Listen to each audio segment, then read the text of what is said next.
নমো নমঃ শ্ৰীমদ্ ভগবত গীতামৃত আজি শ্ৰীমদ্ ভগবত গীতাৰ অৰ্জুন বিখাত যোগ নামৰ প্ৰথম অধ্যায়ৰ চতুৰ্বিংশতিতম শ্লোক শ্লোকভাকি হৈছে এনেধৰণৰ সঞ্জয় উবাচ এবমুক্তো ঋষিকেশো গুঢ়াকেশেন ভাৰত সেনয়োৰ উভয়োৰ মধ্যে স্থাপয়িত্বা ৰথোত্তমম অৰ্থাৎ সঞ্জয়ে ক'লে হে ভাৰত ইয়াত ভাৰত পদেৰে ভাৰতবংশীয় ৰজা ধৃতৰাষ্ট্ৰক সম্বোধন কৰিছে। অৰ্জুনে যেতিয়া এইদৰে ক'লে তেতিয়া ভগৱান শ্ৰীকৃষ্ণই উভয় সৈন্যদলৰ মাজত উত্তম ৰথখন ৰখাই দিলে।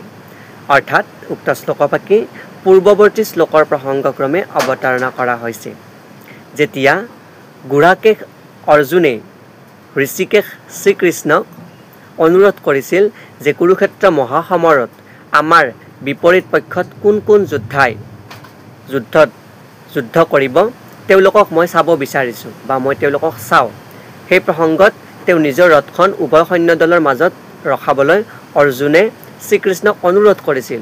সেয়েহে ৰথৰ সাৰথী শ্ৰীকৃষ্ণই অৰ্জুনৰ আহ্বান বা অনুৰোধ ৰক্ষা কৰি উভয় সৈন্যদলৰ মাজত সেই মহান ৰথখন স্থাপন কৰিছিল।